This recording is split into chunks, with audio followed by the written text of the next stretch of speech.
오늘은 신부단장의 원어적 의미라는 제목으로 오늘은 이제 신부에 대해서 말씀하고, 이제 다음 주에는 단장의 그 히브리할라 원어를 가지고 여러분에게 한번 쭉 말씀을 좀 나누려고 합니다. 오늘 우리가 함께 나눌 말씀은 요한계시록 21장 1절 2절 말씀입니다. 다 같이 한번 큰 목소리로 한번 읽습니다. 시작. 또 내가 새 하늘과 새 땅을 보니 처음 하늘과 처음 땅이 없어졌고 바다도 다시 있지 않더라. 또 내가 보매 거룩한 성 예루살렘이 하나님께로부터 하늘에서 내려오니 그 신부한 것이 그 준비한 것이 신부가 남편을 위하여 단장한 것 같더라. 아멘. 오늘 요한계시록 21장 1절 2절을 읽었는데 성경의 맨 마지막 성경이 요한계시록 21장 22장입니다. 새 예루살렘 성의 완성으로 끝나는 게 성경이에요. 그러면 새 예루살렘 성은 뭐냐라는 거예요. 성경의 최종 완성이 새 예루살렘 성이라는 겁니다. 즉 새 예루살렘 성은 하나님의 영원전의 갈망이 성취된 그것이 바로 새 예루살렘 성이라는 거예요. 그럼 여러분, 우리는 목적을 본 겁니다. 그래서 그 목적을 보고 신앙생활에 나갈 때 우리는 올바른 신앙생활을 할 수 있게 되는 겁니다. 그럼 여러분, 새 예루살렘 성은 누가 설계했죠? 하나님이 설계했다라는 겁니다. 그럼 우리가 변경할 수 있나요? 임의로 지어갈 수 있나요? 없다라는 거예요. 그렇다면은요, 그 설계도를 봐야 됩니다. 그 설계도를 따라가야 된다는 겁니다. 여러분, 너무나 중요한 성경 두 군데 성경이 있습니다. 한 군데는 요한복음 1장 29절이고 다른 한 군데는 마태복음 25장 6절입니다. 요한복음 1장 29절 다 같이 시작. 보라, 세상 죄를 지고 하는 하나님의 어린 양이로다. 마태복음 25장 6절 시작. 보라, 신랑이로다. 여러분, 요한복음 1장 29절은 초림 예수와 관계됩니다. 그럼 마태복음 25장 6절은 재림 예수와 관계됩니다. 여러분, 초림 예수는 의인을 부르러 왔나요? 죄인을 부르러 왔나요? 건강한 자에게는 의원이 쓸데없을 때 병든 자에게 쓸데있느니라. 나는 의인을 부르러 온 것이 아니라 죄인을 부르러 왔느니라라고 말씀합니다. 그러니까 초림 예수는 누굴 부르러 왔다고요? 죄인을 부르러 왔기 때문에 의인의 자리에 서 있으면 주님을 만날 수가 없게 되는 거예요. 죄인의 자리에 앉아야만이 주님을 만날 수 있다는 겁니다. 근데 재림 예수는 보라, 신랑이로다. 신랑은 누굴 데리러 와요? 신부를 데리러 와요. 신부는 바로 의인을 말씀합니다. 그러니까 재림 예수의 신랑 예수를 만나려고 하면은 이제는 우리가 죄인의 자리에 서는 것이 아니라 의인의 자리에 서야지 신랑 대신 예수를 만날 수 있다라는 겁니다. 근데 여러분, 초대교회 때로 돌아가 보면은요, 유대인들은 철저히 율법을 지켰습니다. 그리고 율법을 전수받았고 율법을 전수해 줬는데 예수를 만났나요? 못 만났다라는 겁니다. 철저히 율법을 공부하고 철저히 율법을 지켰고 그 율법을 전수받았고 또 율법을 전수하면서 철저히 율법을 따라 살았는데 예수를 못 만났다라는 거예요. 왜요? 이들은 죄인의 자리에 서지 아니고 자기들이 의롭다고 의인의 자리에 섰기 때문에 주님을 만날 수가 없었던 겁니다. 근데 그 이유가 뭔가 했더니 마태복음 15장 9절에 말씀하기를 사람의 계명으로 교훈을 삼아 가르치니 나를 헛되이 경배하는도다 하였느니라 라고 말씀합니다. 사단이 사람의 계명으로 구부러뜨린 겁니다. 그래서 주님을 못 만나게 했던 거예요. 이 말씀을 잘 읽어야 되는 게, 예수님이 사람의 계명으로 교훈을 삼아 가르치니 나를 헛되이 경배하는도다 라고 끝난 게 아니라 헛되이 경배하는도다 하였느니라 라고 말씀하고 있다는 겁니다.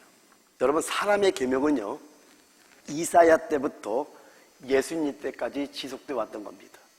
지금 마태복음 15장 9절은 우리 주님께서 이사야의 말씀을 그대로 인용해서 말씀하고 있다는 걸 보셔야 된다는 겁니다.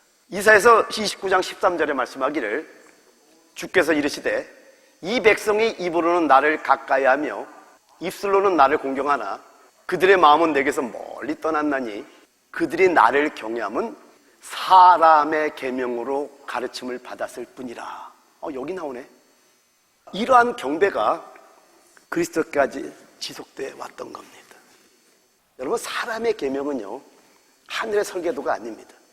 그래서 마태복음 15장 13절 14절에 말씀하기를 예수께서 대답하여 이르시되 심은 것마다 내 하늘 아버지께서 심으시지 않은 것은 뽑힐 것이니 그냥 두어라. 그들은 맹인이 되어 맹인을 인도하는 자더라. 만일 맹인이 맹인을 인도하면 둘이 다 구덩이에 빠지리라 하시니. 천부께서 심은, 즉 하늘의 설계도 돼도 되지 않은 사람의 계명으로는 전부 다 둘 다 가르치는 자나 가르침을 받는 자 둘 다 구덩이에 빠진다고 성경은 말씀하고 있다는 거예요. 지금도 사단이 구부러뜨리고 사람의 계명이 얼마나 많습니까? 그러니까 마지막 때 똑같이 이렇게 된다고 여러분 아셔야 된다는 겁니다. 또 사단이 길을 곧게 해놨던 거예요. 다시 오실 주님의 길을 예배하는 것은 우리의 의가 아닙니다. 성경을 보면 마태복음 5장, 마태복음 6장, 마태복음 7장 산상수는 우리 그리스도의 신부들이 살아가야 될 길을 그대로 보여주는 것이 마태복음 5장, 마태복음 6장, 마태복음 7장입니다. 거기에서 마태복음 6장 1절부터 18절까지는 어떤 말씀이 나오냐면은 1절부터 4절까지는 구제에 대해서 말씀하고 5절부터 15절까지는 기도에 대해서 말씀하고 16절부터 18절까지는 금식에 대해서 말씀하는데 그 시작 마태복음 6장 1절에 뭐라고 시작되냐면요 사람에게 보이려고 그들 앞에서 너희 의를 행하지 않도록 주의하라. 하나님이 아니라 사람에게 보이려고 그들 앞에서 your righteousness 너희 의를 행하지 않도록 주의하라. 그리하지 아니하면 하늘에 계신 너희 아버지께 상을 받지 못하느니라. 그래서 똑같이 5절 6절을 보게 되면요 구제에 대해서 기도에 대해서 금식에 대해서 똑같이 상을 받지 못한다고 말씀하고 있다는 겁니다. 여러분 우리의 불의가 아니라 예수님의 의로만이 주님의 길을 예배할 수 있다는 겁니다. 무슨 말입니까? 아무리 우리가 많은 수고를 해도요 그 의가 내 의면은 그것은 따라합니다. 불의. 내 의는 불이기 때문에 아버지께 상을 받지 못하는 거예요. 주님과는 아무 관계 없게 된다는 겁니다. 진리를 알면은요 내 자랑이 없어집니다. 오히려 내가 나타날까 봐 두렵게 되는 거예요. 여러분 어린 나이가 아니라 장성한 자가 됩니다. 그럼 어린 나이가 누굴까요? 한마디로 말하면 어린 나이는 육에 속한 것을 말씀합니다. 그럼 장성한 자는 에베소 4장 13절에서 15절에 말씀하기를 우리가 다 하나님의 아들을 믿는 것과 아는 일에 하나가 되어 온전한 사람을 이루어 그리스도의 장성한 분량이 충만한 데까지 이르리니. 여기 나오죠? 믿는 것으로 끝나서도 안 되고요 믿는 것과 아는 일에 하나가 되어 온전한 사람을요 어디까지? 그리스도의 장성한 분량이 충만한 데까지 이르리니. 이는 우리가 이제부터 어린 나이가 되지 아니하여 사람의 속임수와 간사한 유혹에 빠져 온갖 교훈의 풍조에 밀려 요동하지 않게 하려 함이라. 오직 사랑 안에서 참된 것을 하여 범사에 그에게까지 자랄지라. 그는 머리니 곧 그리스도라. 근데 조금 이 에베소 4장은 여러분 다르게 설명을 좀 해야 되지만 한마디만 간단하게 좀 말씀드릴게요. 여러분 에베소서 4장 전체가 진리의 장입니다. 사랑에서 참된 것을 하여라는 저 단어가 헬라어로 알레디오라는 단어. 이 단어의 뜻은 뭐냐면은 진리를 말하다라는 뜻입니다. 참된 것을 한다라는 것은 진리를 말하는 그 말씀이에요. 어린아이가 되지 말고 오직 사랑해서 진리를 말하는 거예요. 여러분 근데 우주 안에서 참된 건 두 가지밖에 없습니다. 따라합니다. 그리스도와 교회. 자, 따라합니다. 신랑과 신부. 생명과 건축. 여러 가지 말로 해서 할 수 있는데 여러분 이 비밀이 뭐냐면은요 사도행전 7장 38절에 스데반이 이 광야를 교회로 예표하고 있다는 걸 설명해 주잖아요. 광야교회라고 말하잖아요. 그래서 광야교회에서 한 게 뭐예요? 딱 두 가지밖에 없다니까요. 하늘에서 내려오는 만나를 먹고 그 다음에 장막을 돌봤던 거 요 두 가지잖아요. 그게 진짜로 참된 거예요 여러분. 그래서 여러분 진리를 말하게 되면 반드시 이것이 이루어지는 역사를 에베소 4장이 말씀하고 있다는 거예요. 할렐루야. 우리의 삶은 우리 믿음의 삶은요 간단합니다. 지난 우리 창세기 4장과 창세기 5장을 대비해서 말씀했잖아요. 창세기 4장에는 수많은 일들이 있습니다. 성을 쌓고 음악을 창안하고 육축을 치고 무기를 만들어 사람을 죽이고, 이 모든 인간의 문화가 거기서 시작되는데, 창세기 5장에는 살고 낳고 죽었더라, 살고 낳고 죽었더라. 이 살고 낳고 요것밖에 기록이 안 돼. 900년 이상을 살았는데, 근데 여기 엄청난 비밀을 다 성경에 숨어놨잖아요. 여러분, 우리는 생명을 사는 거예요. 그리고 그리스도를 낳는 거예요. 할렐루야. 이게 우리 믿는 자의 삶이 될 때 이게 진짜 행복이에요. 이거를 마카리오스라고 합니다. 심령이 가난한 자는 마카리오스, 복이 있다. 그 마카리오스. 이 마카리오스라는 단어는 행복한 단어인데, 이 땅에서 말하는 해피니스를 말하는 게 아니에요. 하늘로부터 내려오는 행복이 어디서부터 이루어지냐? 정말 진리를 먹고 진리를 말하고, 그리고 그리스도와 교회에 대한 삶을 살면은 이게 진짜 행복한다라는 것을 에베소에 보여주는 거, 여러분 좀 말씀을 드리는 겁니다. 할렐루야. 장성한 자는요, 이 세상 풍조와 유혹에 빠지지 않습니다. 그리고 그리스도까지 잘하는 거예요. 그리스도까지 잘하는 게 뭐냐면, 저 진리를 말하면서 오직 그리스도와 교회만을 관심을 갖는 거, 이거 여러분 깨달으시기 바랍니다. 여러분, 새 예루살렘 성은 창세전 하나님께서 계획하신 목적의 완성입니다.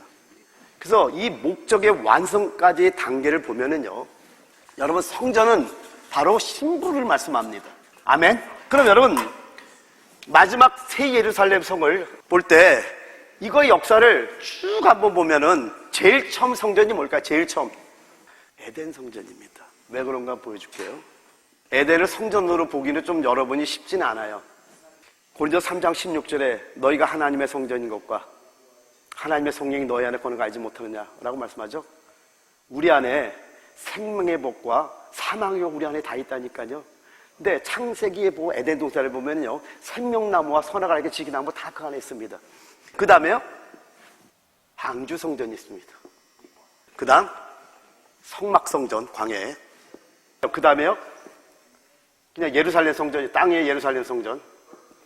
여기는 솔로몬 성전, 스룹바벨 성전, 헤롯 성전 전체가 있죠. 하나로 솔로몬 성전이라고 보고요. 그 다음에요, 교회 성전, 우리 교회죠. 그 다음에 새 예루살렘 성전입니다. 저 성전이 신부임을 여러분 보고 따라오시기 바랍니다. 자, 이제 에덴 성전에서 보죠. 에덴 성전은 하나님이 친히 완성했습니다. 그래서 완벽합니다. 그래서 창세기 2장 8절에 말씀하기를, 여호와 하나님이 동방의 에덴에 동산을 창설하시고 그 지으신 사람을 거기 두시니라. 누가 창설했죠? 하나님이 직접 완성한 거예요. 그래서 에덴 성전은 완벽한 성전인 거예요. 할렐루야! 이게 첫 번째 성전입니다. 근데 여러분, 창세기 2장 1절 2절을 보게 되면은 천지와 만물이 다 이루어지니라 칼라, 하나님이 그가 하시던 일을 일곱째 날에 마치시니 그가 하시던 모든 일을 그치고 일곱째 날에 안식하시니라. 여기 이루어지니라, 그리고 좀 마치시니라는 저 단어가 히브리어로 칼라라는 단어입니다. 칼라. 저게 완성하다, 끝마치다, 뭐 그런 뜻이에요. 그리고 신부라는 단어가 신부, 칼라입니다. 같아요, 달라요? 단어가 똑같아요.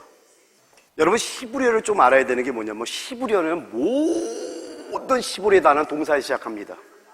왜냐하면 하나님께서 역사하심으로 말미암아, 하나님이 운행하심으로 말미암아 모든 것이 이루어지기 때문에 명사의 모든 어근은 동사입니다. 신부라는 단어가 어디서 왔냐 했더니 칼라, 완성화돼서 온 거예요. 그러면 지금 모든 저걸 완성한다는 저 단어 속에 하나님은 뭘 생각하고 있냐면, 히브리어는 놀라운 그림이 있는데, 하나님의 영원전의 갈망이 신부를 완성할 걸 생각하면서 저 모든 것들을 완성하고 있다는 걸 여러분 아셔야 되는 거예요. 그러니까 신부는 어디서부터 왔다? 완성하다는 단어부터 왔던 거예요. 그래서 요한계시록 21장과 요한계시록 22장을 가면은 그 완성된 모습이 신부인 새 예루살렘 성으로 끝나는 게 성경이라는 겁니다. 이제 방주 성전으로 가볼게요. 창세기 6장 14절부터 16절 보면은요, 방주의 식양, 방주의 설계도가 나옵니다. 하나님의 지시가 나오고 있다라는 거예요. 너는 고페로 나무로 너를 위하여 방주를 만들되 그 안에 칸들을 막고 역청을 그 안팎에 칠하라. 그러니까 나무도 아무 나무로 하면 안 돼. 아카시아 나무라든가 소나무로 하면 안 돼요. 잣나무로 해야 돼요. 고패로 나무래야 돼요. 그리고 역청도 안에만 칠해야 되고 밖에만 칠해야 안 밖에 칠해야 됩니다. 15절 내가 만들 방주는 이러하니 그 길이는 300규빗 너비는 50규빗 높이는 30규빗이라 규빗도 정확하게 말씀합니다. 그리고 16절 거기에 창을 내되 위에서부터 한 규빗에 내고 그 문은 옆으로 내고 상중하 3축으로 할지니라 정확한 식양을 말씀하고 있습니다. 창세기 6장 22절과 7장 5절에 보면은 노아가 그와 같이 하여 하나님이 자기에게 명하신 대로 다 준행하였더라. 그리고 7장 5절 노아가 여호와께서 자기에게 명하신 대로 다 준행하였더라.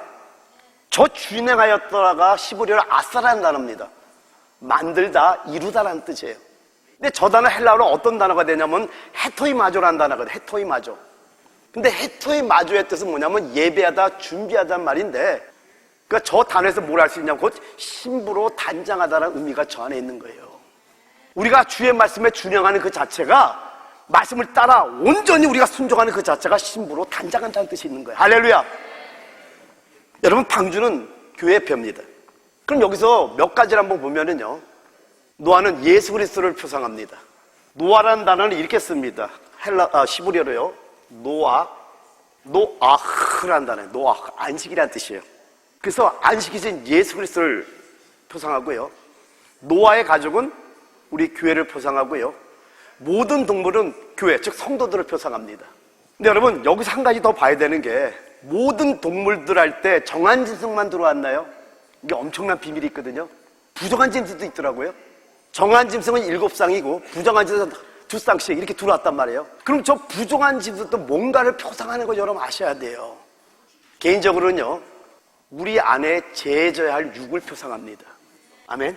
근데 단체적으로는요 교회 안에 부정한 사람들을 표상합니다. 근데 이게 놀라운 게 뭐냐면은 왜 부정한 사람들을 교회 안에 두는지 아세요? 여러분을 정결케 하려고. 이거는 평생을 신앙생활하면서 확실하게 열리는 부분들인데요 정말 부정한 사람들 항상 좀 거칠고 부정한 말을 하고 하나님의 영광 위에 사지 않는 그 사람들 많이 아파서 기도를 합니다. 고통스러우니까 주님 앞에 나갑니다. 저 부정한 사람들을 두는 이유는 뭐냐면요 여러분과 저를 정결하게 하려고 두는 거예요. 그러면 여러분 한번 이렇게 생각해 보세요. 부정한 사람들 다 내보냈다고 치죠. 여러분 조심하시기 바랍니다. 여기서 또 부정한 사람 나옵니다. 그래서 부정한 사람들 내보내는 게 아니라 여러분이 빨리 정금되면은 어떤 말에도 상처가 안 돼. 어떤 것도 자극이 안 돼. 제가 놀라는 게 바로 이런 부분들이에요. 저는 급한 사람입니다.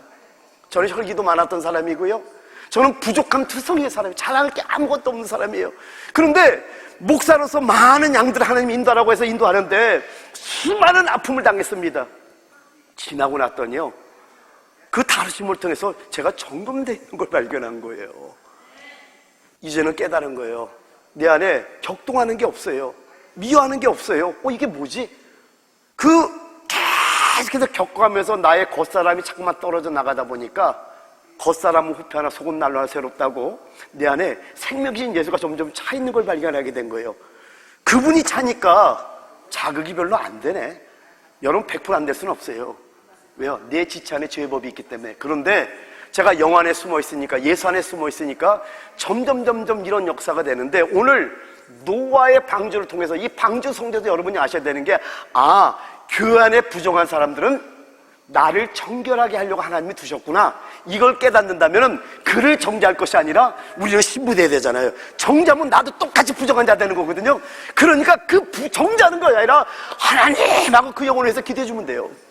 근데 신비한 건 뭐냐면 그 과정을 거치는 가운데 내가 주님이 원하는 정결한 신부로 단장된다고 여러분 깨달으시기 바랍니다. 셋째 성정은 성막성전입니다. 여러분 출애굽기 25장 40절에 뭐라고 말씀하죠? 너는 삼가 이 산에서 내게 보인 식양대로 할지니라고 말씀하잖아요. 그래서 모세는요 여호와께서 명하신 식양대로 모두 완성했는데 성막이 완성되는 출애굽기 40장에 봤더니 40장 16절, 19절, 21절, 23절, 25절, 27절, 29절, 32절에 8번이나 여호와께서 모세에게 명령하신 대로 되니라. 하나님의 성전은 즉 신부는 모세의 의견이나 모세의 생각이나 어떤 것도 들어가지 않냐고 하늘의 식양, 하늘의 설계로 그대로 지어졌다는 걸 강하게 표현하기 위해서 8번이나 여호와께서 모세에게 명령하신 대로 되니라고 말씀하고 있다는 겁니다. 그래서 출애굽기 40장 32절을 보면은요, 그들이 해막에 들어갈 때와 제단에 가까이 갈 때 씻었으니 여호와께서 모세에게 명령하신 대로 되니라. 그리고 33절에 그는 또 성막과 제단 주위 뜰에 포장을 치고 뜰 문에 휘장을 다니라. 모세가 이같이 역사를 마치니, 저게 완성한다는 칼라라는 단어를 쓰고 있다는 겁니다. 완성하다, 완전하게 만들다. 그러니까 여러분, 성막의 건축에서도 신부의 단장의 모습이 그대로 숨어있는 걸 우리가 알 수 있다는 겁니다. 넷째 성전은 예루살렘 성전입니다. 지난주에 여러분 성전의 역사를 좀 말씀했듯이 솔로몬 성전은 BC 953년에 지어지고요, 그리고 BC 516년에 수르바벨 성전이 재건되고, 그리고 AD 64년에 헤롯 성전이 재건됩니다. 뭉쳐서 그냥 예루살렘 성전이라 그러죠. 근데 이 예루살렘 성전, 첫 번째 솔로몬 성전은 다윗의 아들 솔로몬이 여호와의 명령을 따라 주님의 신부를 표상하는 성전을 건축했던 겁니다. 근데 열왕기상 6장 9절과 38절에 보면은요, 이 성전의 건축을 마치니라, 저 단어가 칼라, 완성하다, 완전하게 만들다는 단어를 쓰고 있고요, 그 38절 11째 해 불월 곧 8째 달에 그 설계와 식양대로 성전 건축이 다 끝났으니 칼라, 완성하다 라는 단어를 쓰고 있습니다. 근데 그냥 지은 것이 아니라 그 설계와 식양대로, 하늘의 설계대로 그대로 완성했다는 걸 보여주고 있다는 겁니다. 이제 다섯 번째는 뭐예요? 교회 성전입니다. 우리 교회입니다. 우리 요한복음 2장 19절에서 20절을 다 같이 한번 읽어봐요. 시작. 예수께서 대답하여 이르시되 너희가 이 성전을 헐라 내가 사흘 동안에 일으키리라. 유대인들이 이르되 이 성전은 46년 동안의 지었건을 내가 3일 동안에 일으키겠느냐 하더라. 그러나 예수는 성전된 자기 육체를 가리켜 말씀하신 것이라. 여러분, 예수님께서는요, 실제 신부인 교회를 십자가에서 완성하셨던 겁니다. 그래서 십자가에서 달려 돌아가실 때 요한복음 19장 3절에 이렇게 말씀합니다. 예수께서 신포도주를 받으신 후에 이르시되 다 이루었다 하시고 머리를 숙이니 영혼이 떠나가시니라. 여기 다 이루었다라는 단어는 헬라어로 텔레오라는 단어, 텔레오로 끝내다, 완성하다, 성취하다라는 뜻입니다. 근데 이 단어를 히브리어로 번역하면은요, 신부를 의미하는 칼라, 곧 완성하다가 되는 거예요. 깨달아집니까? 그러니까 우리 주님께서 구약의 그림자의 성을 무너뜨리시고요, 실제의 성인 교회를 십자가에서 죽으시고 부활하심으로 완성했다라는 거예요. 할렐루야. 이렇게 궁극적으로 완성한 것이 바로 뭐라고요? 새 예루살렘 성전인 겁니다. 근데 이 새 예루살렘 성전을 어린 양의 아내, 어린 양의 신부라고 말씀하는 거예요. 그래서 요한계시록 21장 1절 2절을 다 같이 한번 읽어봅니다. 시작. 또 내가 새 하늘과 새 땅을 보니 처음 하늘과 처음 땅이 없어졌고 바다도 다시 있지 않더라. 또 내가 봄에 거룩한 성 새 예루살렘이 하나님께로부터 하늘에서 내려오니 그 준비한 곳이 신부가 남편을 위하여 단장한 것 같더라. 요한계시록 21장 9절 10절에 말씀하기를 7 대접을 가지고 마지막 7 지향을 담은 7 천사 중 하나가 나와서 내게 말하여 이르되 이르라 내가 신부 곧 어린 양의 아내를 내게 보이리라. 어린 양의 아내를 보인다 그랬죠. 신부 어린 양을 보인다 하고 10절 성령으로 나를 데리고 크고 높은 산으로 올라가 하나님께로부터 하늘에서 내려오는 거룩한 성 예루살렘을 보이니. 거룩한 성 예루살렘이 어린 양의 아내, 어린 양의 신부였다라는 겁니다. 이 말이 뭡니까? 하나님께서 창세전에 그 기쁘신 가운데 계획하신 뜻이 완전히 이루어졌다라는 겁니다. 근데 여러분이 성경을 좀 보면 알겠지만은 요한계시록 21장 22절에 보면요, 성 안의 성전을 보지 못했다고 말씀합니다. 이는 하나님과 어린 양이 그 안의 성전이라고 말씀하잖아요. 이게 완전히 결혼한 상태이기 때문에 성전이 보이지 않는 걸 말씀하고 있는 거예요. 할렐루야. 여러분, 헬라어로요, 신부라는 단어는 님프에라는 단어입니다. 저 님프에라는 단어는 베일을 치다에서 유래됐습니다. 여러분, 신부는요, 베일, 즉 면사포를 쓰는 처녀를 뜻합니다. 창세기 24장 65절 같이 한번 읽어봐요. 시작. 종에게 말하되 들에서 배하다가 우리에게로 마주오는 자가 누구뇨? 종이 가로되 이는 내 주인이다. 리브가가 면박을 취하여 스스로 가려오더라. 여러분, 이 그림은 여러분 잘 알죠? 엘리에셀이라는 아브라함의 종이 아브라함의 명령을 통해서 이삭의 신부를 찾으러 라반의 집으로 갑니다. 내용을 쭉 알죠? 이삭은 예수님을 표상하고요, 엘리에셀은 우리 성령님을 표상하고요, 리브가는 신부를 표상합니다. 지금 예수님을 표상하는 이삭에게 성령을 표상하는 엘리에셀의 인도를 통해서 지금 시집으로 오는 리브가의 모습을 보여주고 있는 거예요. 그런데 지금 멀리 있는 이삭을 보고 내 주인이라고 하니까 자기 신랑이잖아요. 면박을 취한 거, 베일을 가린 거, 얼굴을. 굉장한 의미가 있어요, 여러분. 그러면 뭘 예표하냐라는 거, 뭘 예표할까요? 여러분, 그리스도에게 시집갈 정도로 단장된 사람은요, 머리가 없는 면사포를 쓴 신앙이 대함을 알려주는 거예요. 여러분, 신부가 완성되는 것은요, 성령의 인도함을 따라서 머리신 주님과 한 몸을 이루는 겁니다. 따라서 여러분, 먼저는 그리스도의 생명으로 거듭나야 돼요. 그래서 예수를 영접하셔야 돼요. 그리고 둘째는요, 말씀과 기도 속에서 성령의 인도함을 받아서 순종하는 삶을 살아내야 된다는 겁니다. 근데 여러분, 이것 또한 하나님의 영으로만 가능합니다. 우리가 하는 게 아니에요. 요한계시록 14장 4절 5절을 보면은요, 완성된 신부의 신앙이 이런 것임을 알려줍니다. 같이 한번 읽어볼까요? 시작. 이 사람들은 여자와 더불어 더럽히지 아니하고 순결한 자라. 어린 양이 어디로 인도하든지 따라가는 자며 사람 가운데 속량함을 받아 처음 익은 열매로 하나님과 어린 양에게 속한 자들이니 그 입에 거짓말이 없고 흠이 없는 자들이러라. 여러분, 그리스도의 신부가 되기를 원하면 아멘 합시다.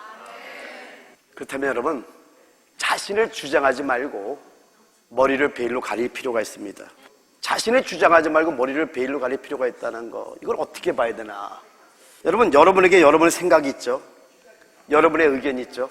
그러니까 바로 이런 겁니다. 내 생각, 내 의견, 내 관념, 내 자존심, 이걸 다 십자가에 올려놓아야 됩니다. 좀 프랙티컬하게 좀 들어가 볼게요. 여러분, 왜 상처받죠? 머리가 가려지지 않아서 그래요. 즉, 내가 머리를 나타냅니다. 자, 보세요. 머리가 몸을 받쳐줍니까? 몸이 머리를 받쳐줍니까? 머리가 몸을 받쳐주고 있는 거예요. 머리가 없으면 몸을 쓸 수가 없어요. 몸이 서 있는 것처럼 보이지만은 머리에 지시가 있기 때문에 몸이 서 있을 수 있는 거예요, 여러분. 이거와 마찬가지로 여러분이 머리를 베일로 가린다, 이 말은 뭐냐? 나는 머리가 없다라는 뜻이에요. 그러면 여기다 예수의 말씀이 머리를 딱, 머리가 예수야. 그럼 내 생각이 누구의 생각이요? 예수의 생각이에요.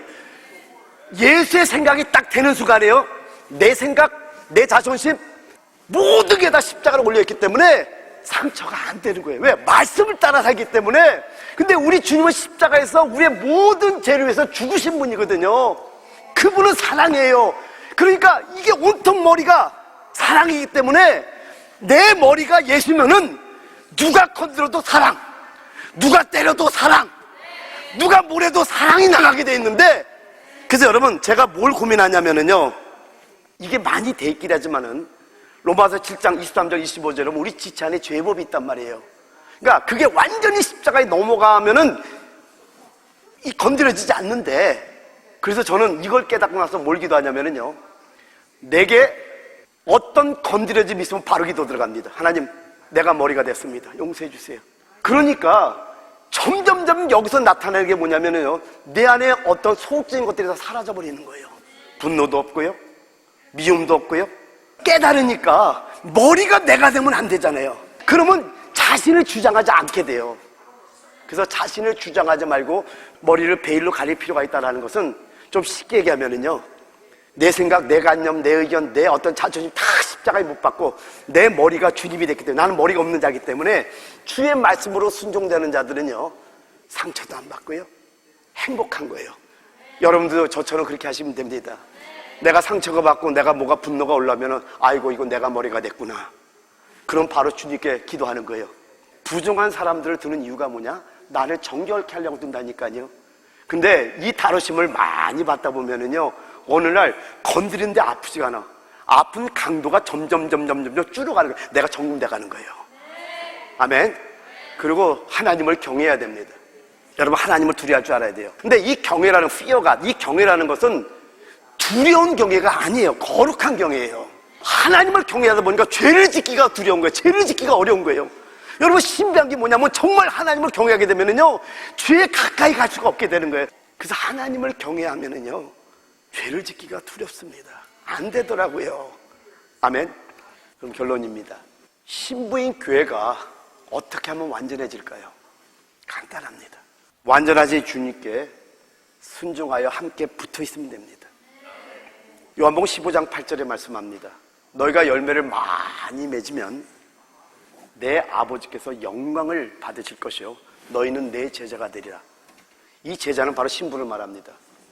마태복음 28장 19절 20절에 너희는 가서 모든 민족으로 제자를 삼아 아버지와 아들과 성령의 이름으로 세례를 주고 내가 너에게 분부한 모든 것을 가르쳐 지키게 하라고 말씀했습니다. 제자는 신부가 되는 거예요. 그런데 열매를 많이 맺으면 하나님께서 영광을 받으시겠대요. 그 열매 많이 맺어야 되겠죠. 그래서 열매를 많이 맺으면 내 제자, 내 신부가 된다고 약속합니다. 근데 이 열매를 맺는 게 우리가 하는 게 아니에요. 요한복음 15장 4절 5절에 말씀하기를 내 안에 거하라 나도 너희 안에 거하리라. 가지가 포도나무에 붙어있지 아니하면 스스로 열매를 맺을 수 없음 같이 너희도 내 안에 있지 아니하면 그러하리라. 나는 포도나무요 너희는 가지라. 그가 내 안에 내가 그 안에 거하면 사람이 열매를 많이 맺나니. 아멘. 나를 떠나서는 너희가 아무것도 할 수 없습니다. 완전하신 주님께 순종하여 함께 붙어있으면 되는 겁니다. 주님과 하나 돼 있으면요 완전해질 뿐만 아니라 열매를 많이 맺게 됩니다. 내가 하는 게 아니에요. 주님께 붙어서 순종하기만 하면은 많은 열매를 맺게 되는 거예요. 여러분, 초림 예수는 죄인을 부르셨습니다.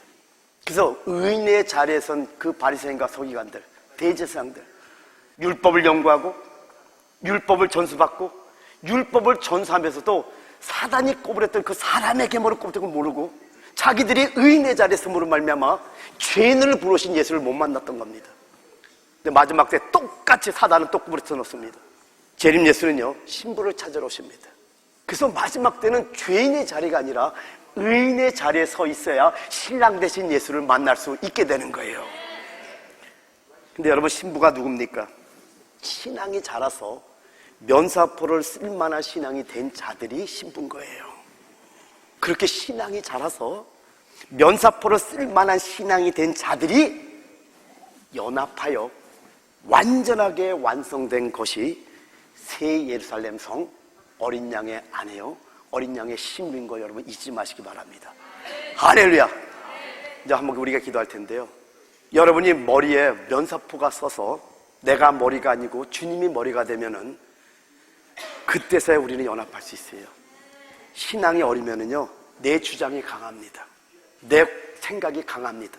내 자존심이 강합니다. 나를 건들면은요 큰일 납니다.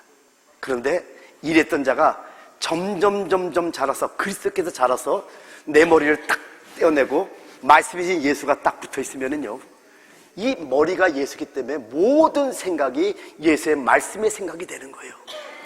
그래서 이 사람이 나를 옛날에 건들면은 바로 욱하고 있던 내가 예수가 머리 되니까 딱 건드는데 네가 영적으로 아파서 그렇구나 안아주는 거예요.